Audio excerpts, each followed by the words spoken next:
স্বাগত। এখন টেলিভিশন নিয়মিত আয়োজন এখন প্রকাশ্যের সঙ্গে আছে আমি তোফায়েল আহমদ। দেশের রাজনীতিতে প্রধান রাজনৈতিক শক্তিগুলোর সহাবস্থান বিরল ঘটনা, অথচ সেরকম একটি ঘটনাই আজ আমরা দেখলাম। প্রধান বিরোধী দল জামায়াতে ইসলামের ইফতার মাহফিলে যোগ দেন প্রধানমন্ত্রী তারেক রহমান। ইফতার মাহফিলে জামায়াতের আমির যথার্থই বলেছেন, এই দিনটির অপেক্ষাতেই ছিলাম আমরা। রাজনীতিতে সরকার ও বিরোধী দলের শান্তিপূর্ণ সহাবস্থান ও সমসাময়িক বিষয় নিয়ে আলোচনার জন্য আজ স্টুডিওতে আছেন বিএনপির ভাইস চেয়ারম্যান শামসুজ্জামান দুদু এবং রাজনৈতিক বিশ্লেষক অ্যাডভোকেট আবু হেনা রাজ্জাকি। আপনাদের দুজনকেই স্বাগত আজকের আলোচনায়। জনাব শামসুজ্জামান দুদু, যেভাবে আমরা বলছিলাম যে জামায়াতের ইফতারে প্রধানমন্ত্রী গিয়েছিলেন, রাজনৈতিক সম্প্রীতির এমন ঘটনা সম্প্রতিকালে কেউ দেখেনি, কিন্তু এই সম্প্রীতি কি সামনের দিনগুলো তো বজায় থাকবে, বিশেষ করে যখন বিরোধী দল রাজপথে থাকবে? না, অবশ্যই আপনাকে ধন্যবাদ।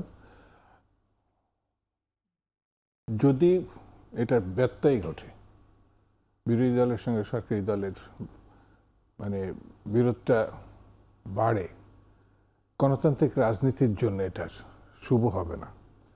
যে কোনো গণতান্ত্রিক বিবেচনায় বিরোধী দল গঠনমূলক আলোচনা করবে, সরকারের ত্রুটি বিচ্যুতিগুলো ধরবে, দেশের কথা বলবে, সমস্যার কথা বলবে। সরকার সেটি কিভাবে নেবে সেটা সরকারের বিবেচনায়। কিন্তু বিরোধী দল, যেমন অতীতে প্রতি সরকারের সময় বিরোধী দলগুলো যদি নির্বাচনে অংশগ্রহণ করতে পারতো, ফেয়ার ইলেকশন হতো, হয়তো সরকারের দলের পতন হতো, বিরোধী দল ক্ষমতা আসতো, আবার বিরোধী দলের পতন হতে পারত। এই যে ঘটনাগুলো এইগুলো রাজনীতিতে, এমনকি বাংলাদেশেও একটা চর্চা শুরু হয়ে গেছিল, কিন্তু ওই যে কেয়ারটেকার নির্বাচনের মধ্য দিয়ে। তো এই পারস্পরিক শ্রদ্ধাবোধ, পারস্পরিক সহমর্মিতা, যেটা আপনি নিজে উল্লেখ করলেন, যে বিরোধী দল হিসাবে জামাত এবং বিএনপির এক জায়গায় বসে ইফতারি খাওয়া, এটা অবশ্যই একটা দৃষ্টান্ত হতে পারে। অতীতেও খাইছে, খাইনি তা না, পারস্পরিক গেছে। যতক্ষণ এই সহমর্মিতাটা ছিল, পারস্পরিক যোগাযোগটা ছিল, কথাবার্তাটা ছিল, রাজনীতি কিন্তু এক ধরনের ছিল। আর যখন এটা বিচ্ছিন্ন হয়ে গেছে, ভেঙে পড়ছে, পারস্পরিক বিদ্বেষ তৈরি হয়েছে, এবং বিশেষত সরকারি অবস্থান থেকে দায়িত্বটা বেশি থাকে। ওই গত সরকারের শেখ হাসিনা তার একটু মুখের দোষ ছিল, স্বাভাবিকরণের যে আক্রমণাত্মক বা উপহারসুলভ যে বক্তব্যগুলো থাকতো, সেই সময় ব্যবধানগুলো আরও বেশি বাড়াইছে। সেই জন্য আমার কাছে মনে হয়েছে এখন যেভাবে শুরু হলো, জামাতের বিরোধী দলের নিমন্ত্রণে ইফতারি প্রাইম মিনিস্টার গিয়ে খেলেন, একসঙ্গে বসলেন, কথা বললেন, এটা একটা ভালো বার্তা নিঃসন্দেহে দিয়েছে দেশবাসী। ধন্যবাদ দুদু ভাই। আবু হেনা রাজ্জাকি, আপনি কিভাবে দেখেন এই বিষয়টিকে? ধন্যবাদ আপনাকে এবং আমার সহালোচক দুদু ভাই, আমার খুব প্রিয় মানুষ। যদিও দুদু একটু রাগী মানুষ, মাঝে মাঝে চেইতে যায়, তারপরেও ঠিক আছে। না, যে কথাটা দুদু ভাই বললো, আমি সৌভাগ্যক্রমে বলেন আর যেভাবেই বলেন না কেন, ওই ইফতার পার্টিতে আজকে আমি ছিলাম। যে ইফতার পার্টিতে জামাত ইসলামের ইফতার পার্টিতে গেলেন তারেক রহমান সাহেব, আমি হয়তো একেবারে তার কাছে গিয়ে বসতে পারতাম, কিন্তু আমি আমার পৌঁছাইতে একটু লেট হয়েছে, জাস্ট আজান দিছে তার 2-3 মিনিট পরে ঢুকছি। তারপরেও আমি ইফতারের পরে যখন নামাজ পড়তে গেছেন উনি সেখানে আমি নামাজ পড়তে গেছিলাম। নামাজের পরে উনি যখন বেরোচ্ছেন তখন হি মার্ক মি, আমার দিকে সে ভালোভাবেই। তো আমি তার সাথে হ্যান্ডশেক করতে গেলাম এবং আমি বললাম যে আমার এটা স্মৃতিতে থাকবে যে আমি প্রধানমন্ত্রীর সাথে নামাজ পড়লাম। উনি বললেন যে না, প্রধানমন্ত্রীর সাথে নামাজ না, বরং আমরা একসাথে যে নামাজ পড়লাম এটা। তো আমি বললাম হ্যাঁ ঠিক আছে, ওইটা অবশ্যই ঠিক, কিন্তু আমার স্মৃতি এটা। তারপরে আমি ওনার পিতার ব্যাপারে 2টা কথা বললাম, যেহেতু আমি তাকে চিনতাম, আমি তখন ইস্পানিতে পড়তাম, স্মৃতিচারক। তা আমি তাকে বললাম যে আমার কার্ড আপনাকে দিয়ে, আমি আপনাকে খুব ভালোভাবে চিনি। আচ্ছা, তো এটা ধরেন উনি যে আমাকে রিকগনাইজ করছে, এটা আমার খুব ভালো লাগছে। উনি রিকগনাইজ করা সত্ত্বেও সাইলেন্ট থাকতে পারতেন, আচ্ছা, কিন্তু এইটুক বলায় আমার ভালো লাগছে। পাশাপাশি জামাতের আমির এবং অন্যান্য, পরে আমি বের হয়ে গেছি এই কারণে যে ওনার তো প্রোটোকল অনেক, তা আমি বের হয়ে আসছি। তো যেটা দুদুভাই বলল আর আমি হাতে কলমে দেখে আসলাম, এই হৃদ্যতা, এই সহ অবস্থানটা থাকা উচিত। আমাদের আর্গুমেন্ট থাকবে, তর্ক বিতর্ক থাকবে। যেমন এইখানেও যদি আমি মনে করি যে দুদুভাই যেমন সরকার পক্ষের লোক, এখন আমি যে আর্গুমেন্ট করি তার সাথে, তার দল আমার এটার আলোচনায় ভিন্নভাবে না নিয়ে ভাবতে পারে যে না, বাইরে আমাদের সংসদে আমরা বিতর্ক আছে, বাইরেও আমাদের নিয়ে বিতর্ক আছে, এবং সেটাকে সুন্দরভাবে রিসিভ করে সামনে দিয়ে চলতে পারলে খুবই ভালো।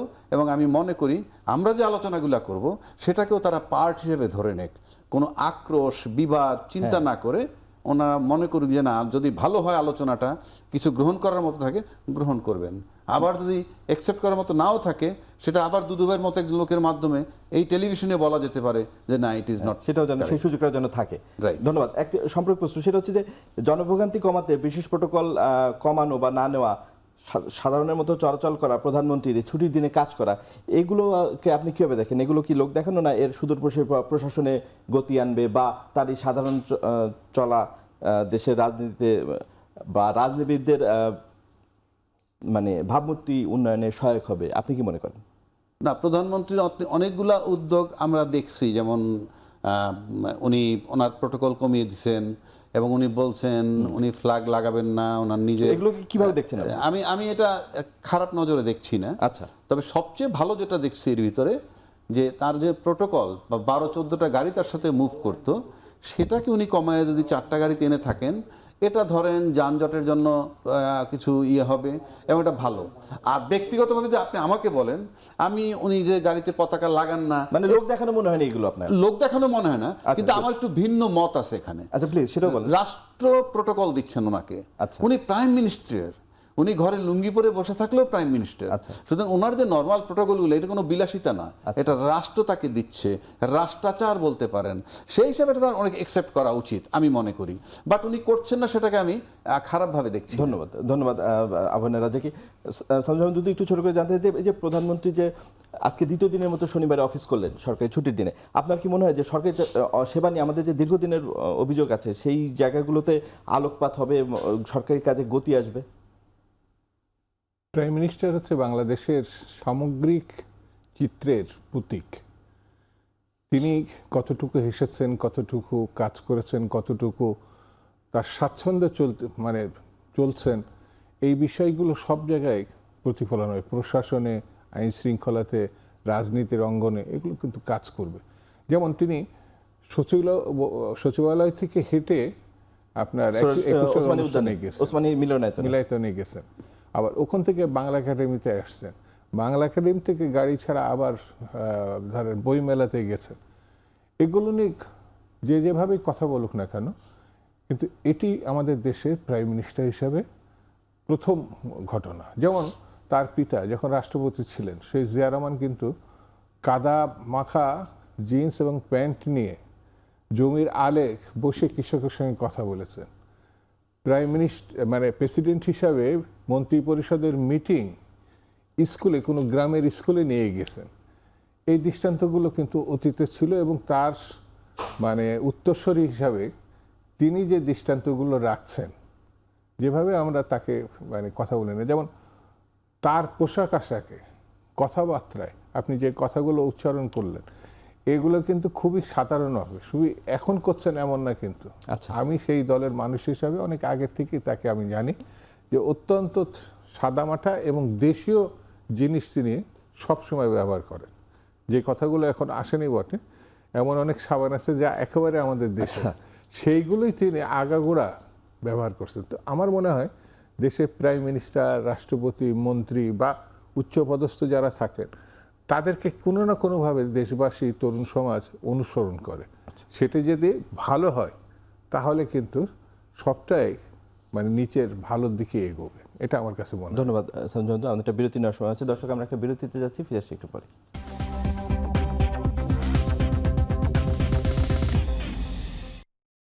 বিরতির পর আবারও ফিরলাম আজকের আলোচনায়। আবারও দুধ ভাই, আপনার কাছে গত সপ্তাহখানেকের ভিতর সরকারের ভালো ভালো সিদ্ধান্তের ভিতরে সবচেয়ে বেশি যেটা নিয়ে সমালোচনা হয়েছে বাংলাদেশ ব্যাংকের গভর্নর নিয়োগ। আমরা অতীতে দেখেছি খেয়াল খুশি মতো গভর্নর নিয়োগের ফলে, যেমন জনাব আব্দুর রউফকে নিয়োগ দিয়েছিল আওয়ামী লীগ সরকার, খেয়াল খুশি মতো গভর্নর নিয়োগ দেওয়ার ফলে কি হয় তা আমরা গত আমলে দেখেছি।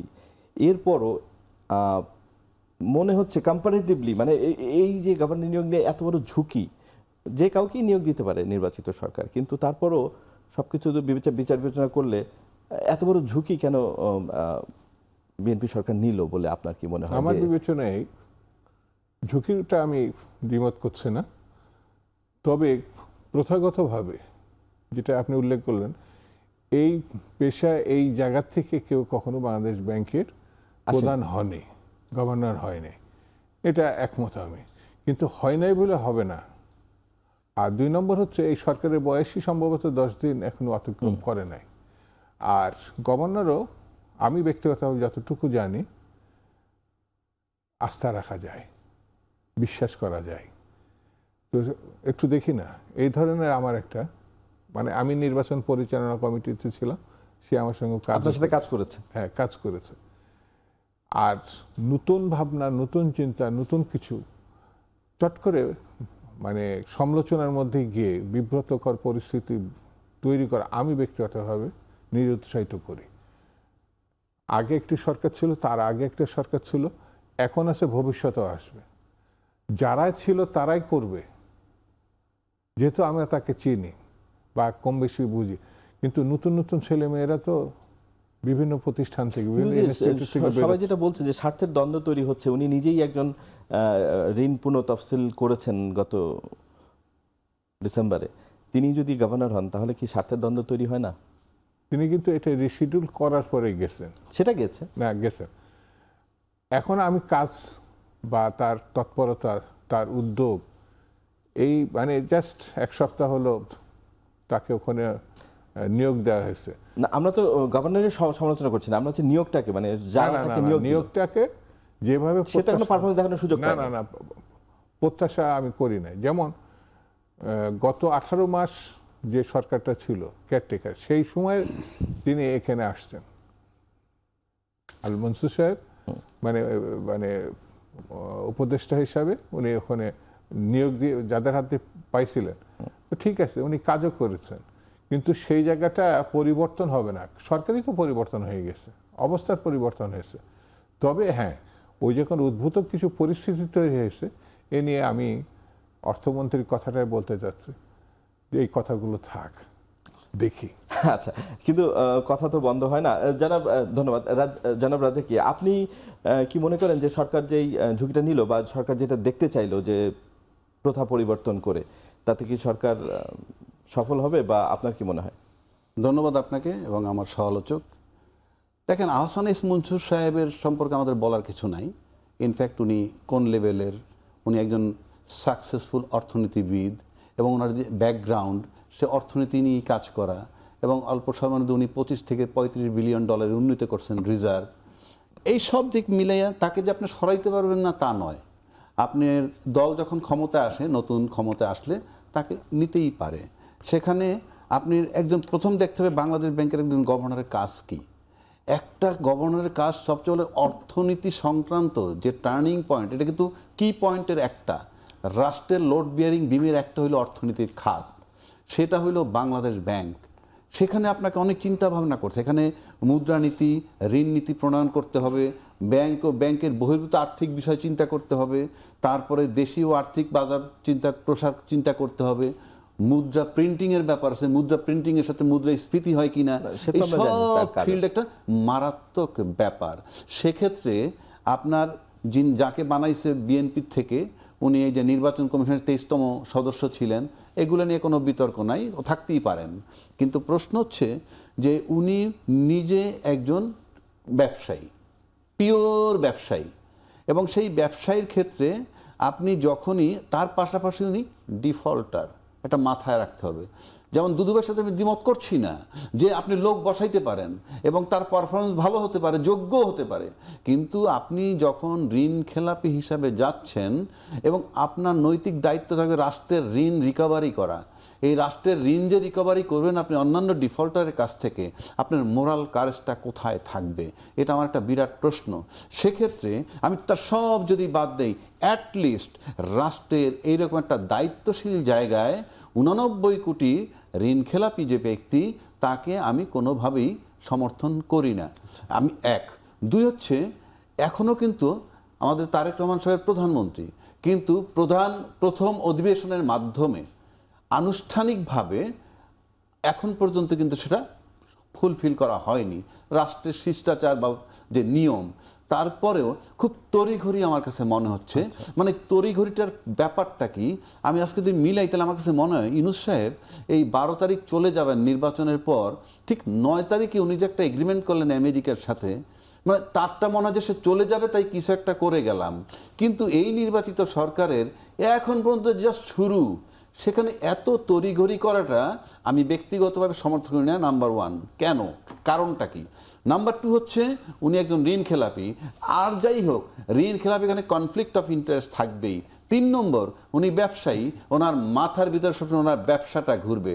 আর 4 নম্বর যদি ধরেন, আপনি দ্বিতীয় দিনই কিন্তু 1000 কোটি টাকা ন্যাশনাল ব্যাংকে ডিসবার্স করছেন উনি, তাদেরকে এটা কি উনি করেছেন না আহসান মনসুরের সময় হয়েছে? কোনটা? এই যে 1000 কোটি টাকা ন্যাশনাল ব্যাংকে দেওয়া তারল্য সুবিধা, না আমি তো জানি এখান থেকেই দেওয়া হয়েছে।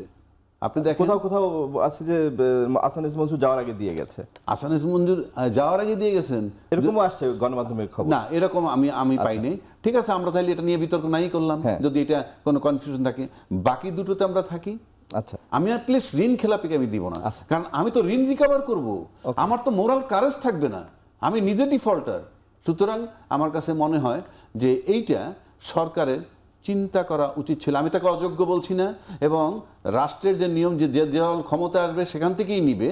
কিন্তু আপনি যখন ঋণ খেলাপিকে দিবেন এবং সে যদি এখান থেকে তার ঋণ রিকভারি করে চলে যায়, তখন একটা প্রশ্ন দেখা দিবে। ধন্যবাদ আবু হেনা রাজাকে। আমাদের আরো আলোচনার সময় আছে, সুযোগ আছে, আমরা একটু বিরতিতে যাব। দর্শক, একটা বিরতিতে যাচ্ছি, ফিরে আসছি একটু পরে।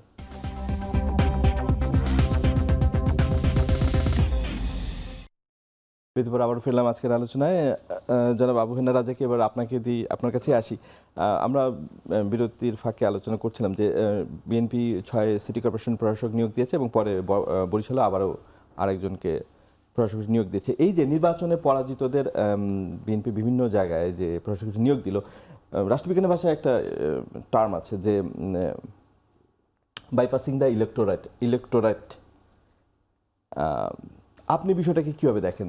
যদিও নিয়োগ দেওয়ার সময় স্থানীয় সরকার মন্ত্রী বলেছেন যে আমাদের চেয়ে ভালো হবে রাজনীতিবিদরা প্রশাসক হিসেবে, কিন্তু এটাও তো ঠিক, তারা এই যে সদ্য সমাপ্ত ইলেকশনে এরা প্রত্যেকেই পরাজিত হয়েছেন এবং এনসিপির পক্ষ থেকে বলা হয়েছে এটা প্রাইস পোস্টিং।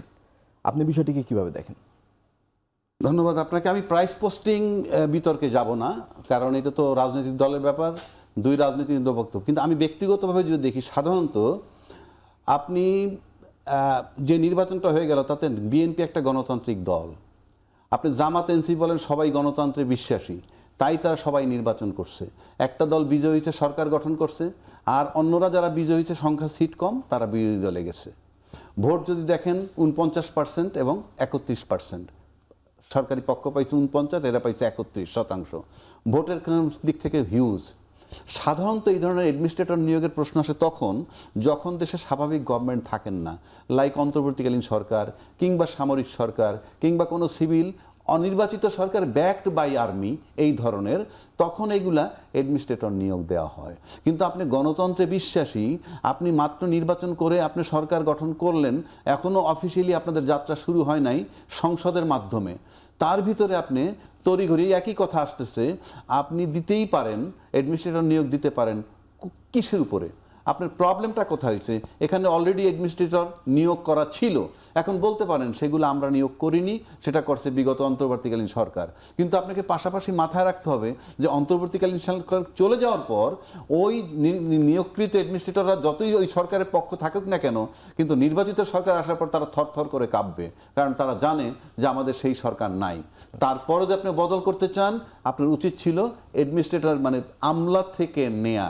আপনি কিভাবে নিশ্চিত হইলেন যে নির্বাচন হইলেই আপনার এই 6 জন সবাই বিজয় লাভ করত? আপনি তো জানেন না, কারণ আপনি নির্বাচন দিচ্ছেন না। 31% ভোট যারা পাইছে তারা ডিপ্রাইভড হইল। আপনি তাদেরকে মূল্যায়ন করে, তাদের সাথে আলোচনা করে 6টার মধ্যে যদি তাদেরকে 2টা দেওয়া যেত যে ঠিক আছে তোমরা 2 জন সিলেক্ট করো, কথার কথা বলছি, আপনি সেটা করলেন না। টোটালটা দলীয়। এই দলীয় দেওয়ার মানে অ্যাবসোলুটলি আপনাদের, এবং দলীয় লোককে যখন পয়েন্ট নিতে পেরেছি, দলীয় লোককে যখন আপনি নিয়োগ দেন তখন কিন্তু আমলা যেভাবে আপনাকে কেয়ার করবে তা না, কারণ দলীয় লোকগুলো সব একসাথে যখন বসে ফ্রেন্ডলি টু ইচ আদার। এখন সেক্ষেত্রে আমি মনে করি গণতান্ত্রিক সরকারের কাছ থেকে আপনি অগণতান্ত্রিক প্রক্রিয়ায় নিজ দলীয় লোককে প্রশাসক নিয়োগ দেওয়া কোনোভাবেই গ্রহণযোগ্য নয়। বরং আমি মনে করি তারা কি নির্বাচন নিয়ে শঙ্কিত, এবং সে কারণে কি একটা ফিল্ড তৈরি করার জন্য তাদেরকে আগেই বসাইছে এবং পূর্ণমেয়াদ কি দিছে কিন্তু তাদেরকে। অর্থাৎ পরিস্থিতি যদি মনে করে নির্বাচন না হওয়ার আগ পর্যন্ত পূর্ণমেয়াদ। না না, পূর্ণমেয়াদ মানে 5 বছর। না না, ব্যাপারটা এরকম, এখানে লেখা ছিল যে নির্বাচন না হওয়া পর্যন্ত নির্বাচন না হওয়া পর্যন্ত পূর্ণমেয়াদ মানে কি? আমি বলছি কালকেও তাদেরকে সরাইতে পারে, কিন্তু এখন নির্বাচন না হওয়া পর্যন্ত দিতে আগ্রহী। না না, আমি আগ্রহী হলে তো আপনি দিতেন না। আপনি প্ল্যাটফর্ম তৈরি করার জন্য দিচ্ছেন কিনা, যে যাতে নির্বাচন করলে তাদের বিজয় সুনিশ্চিত হয়। যদি সুনিশ্চিত না হয় তাহলে তো দেখা যাবে এটাকে প্রলং করবে। প্রশ্ন আর না করি, দুদু ভাই আপনি তো শুনলেন যে রাজ্জাক ভাই কি বললেন, আপনার এর বিপরীতে কিছু বলার আছে কিনা যে এই নিয়োগের বিষয়ে? পুরোটাই বলার আছে। প্লিজ। একটা নির্বাচনের প্রেক্ষিতে কোন দল, কোন মানুষ জনপ্রিয়, কাদের প্রতি দেশবাসীর আস্থা আছে, বিশ্বাস আছে, এইগুলো জানার পরেও যখন আমি এটা সমালোচনা করব, সামথিং রং। আমি যদি নির্বাচনের আগেই বিএনপির একজন মানুষকে বলতাম একেই করতে হবে, আমি তো নির্বাচনে ফেস করি না, তাহলে একটা প্রশ্ন থাকতে পারত। কেয়ারটেকার সরকারের সব কিছু ভালো, পুরোটাই আছে অনির্বাচিত। গত 18 মাসে আমরা অনির্বাচিত। 16 থেকে 18 বছর নির্বাচন নামে কিন্তু ভাড়ামিপূর্ণ ঘটনা ঘটছে, যে কারণে এটা সব শ্রেণী পেশার মানুষ, সমস্ত রাজনৈতিক দল আন্দোলন করেছে। সেই কারণে আপনি নির্বাচনের আগ পর্যন্ত একটা স্বস্তি দিতে চাচ্ছেন, আপনি সচিবকে মেনে নিলেন, রাজনীতিবিদদের মানতে পারলেন না। একজন সচিব এসে যদি প্রাইম মিনিস্টার হতো, একজন সচিব এসে যদি মন্ত্রী হতো, যেহেতু দরকার নেই ইলেকশন, সচিবরা ভালো তো। তো আমি পলিটিক্যাল পার্টিকে আমি মনে করি সচিবের থেকে বেশি প্রশিক্ষিত, বেশি জানা বোঝা, এই কারণে যে তারা মাটি এবং মানুষের থেকে উঠে আসে। আমি ঢাকা ইউনিভার্সিটি পড়েছি, আপনি পড়েছেন বা আরেকজন পড়েছেন, কিন্তু সে চাকরিতে যায়নি, সচিব হয়নি, কিন্তু তাদের থেকে ডিগ্রি তো কম নাই অনেক মানুষের। তারপরেও সে সমালোচনা, সে দল করে, দলীয় লোক। তো দলীয় লোকের একটা ছিল মেরেছে। দলীয় লোক হওয়া একটা যোগ্যতার ব্যাপার, যেরকম আইনজীবী হওয়া বা ডাক্তার হওয়া বা কি বলে উকিল, মানে যে পেশারই হোক না কেন, সেই ক্ষেত্রে আমার কাছে মনে হয়েছে দলীয় লোক ভালো করছে না খারাপ করছে এবং কতটুকু আছে। আমি এটা বিশ্বাস করি প্রত্যেকটি জায়গায় গণতান্ত্রিক বিধি ব্যবস্থায় নির্বাচিত ব্যক্তিকে নিয়ে আসাটা হচ্ছে দক্ষতা, যোগ্যতা এবং ভাবমূর্তির প্রধান কারণ হতে পারে। ধন্যবাদ দুদু ভাই। আমরা আরেকটা বিরতিতে যাব। দর্শক, আমরা একটা বিরতিতে যাচ্ছি, ফিরে আসছি একটু পরে।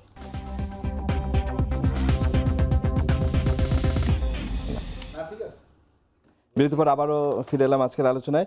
আবারও আবহাওয়া রাজাকে আপনার কাছে আসতে চাই।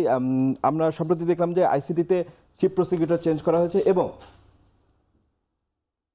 বদি এবং সেনাত আইবির মতো আওয়ামী লীগের নেতারাও জামিন পেয়েছেন, যদিও তারা ছাড়া পাননি, তাদের অন্য মামলা আছে।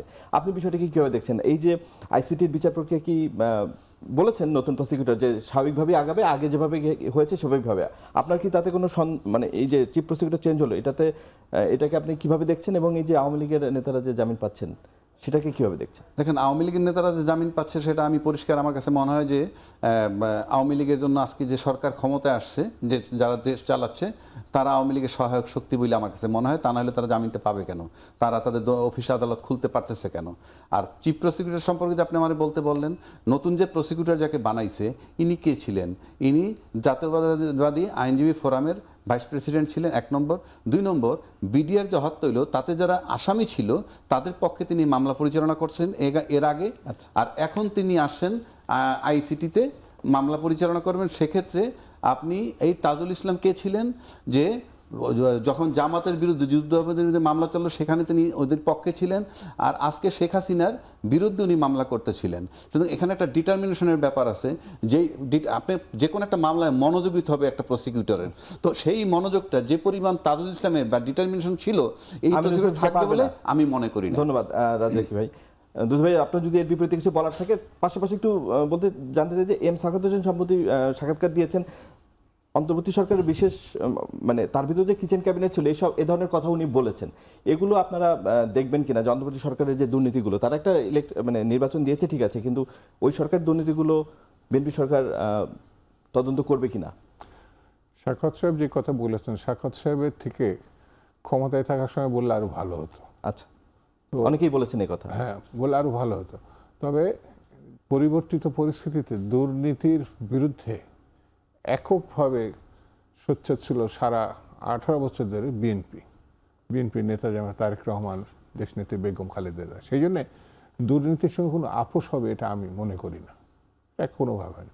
আর আইন আদালত সম্বন্ধে আমার স্পষ্ট কথা হচ্ছে, পরিবর্তিত পরিস্থিতিতে আমি তো আর ডক্টর ইউনূসের সরকার না, সরকার না, এমনকি হাসিনার সরকারও না। বিএনপি সরকার যেটা করবে ভেবে চিন্তেই করবে। বিএনপি সরকারের প্রতি আস্থা, বিশ্বাস, সমর্থন যাদের নাই, তারা একটু অপেক্ষা করে দেখতে পারে যে কোন দিকে যাচ্ছে। তার আগেই আপনার এখনো 10 দিন হয়নি সরকারের বয়স, সেই জন্য আমার কাছে মনে হয়েছে যা কিছু হচ্ছে একটু ধৈর্যের সঙ্গে পরিস্থিতির মূল্যায়ন করা, দেখা। কারণ পরিবর্তিত পরিস্থিতিতে একটি নতুন সময়ের মধ্যে আমরা নিজেদেরকে নিয়ে এনেছি। সেই জন্যে চট করে আমি কোনো মন্তব্য করতে চাই না। আর আইন আদালত যদি স্বাধীন না হয়, কার জামিন দিবে কার জামিন দিবে না, আমরা যখন জেলখানায় ছিলাম তখনকার হাসিনা নির্ধারণ করে দিত। এখনও আমি যদি নির্ধারণ করি, আমার ধারণা তুলনামূলকভাবে এখন অনেক ফেয়ার, মানে আইন আদালতের দিক থেকে। এবং আইন অঙ্গনে যারা আছেন তাদেরকে এটা রক্ষা করতে হবে এবং সম্প্রসারিত করতে হবে, না হলে দেশের গণতন্ত্রের কোনো ভবিষ্যৎ উজ্জ্বলতর হবে এটা আমার কাছে মনে হয় না। সেই জন্য আমাদের অপেক্ষার নীতি করা গ্রহণ। ধন্যবাদ শামসুজ্জামান দুদু এবং অ্যাডভোকেট আবু হেনা রাজ্জাকী আমাদের এই আলোচনায় যোগ দেওয়ার জন্য। আজকে এখানেই শেষ করছি দর্শক, আবার দেখা হবে সমসাময়িক বিষয় নিয়ে। ততক্ষণ ভালো থাকবেন, শুভরাত্রি।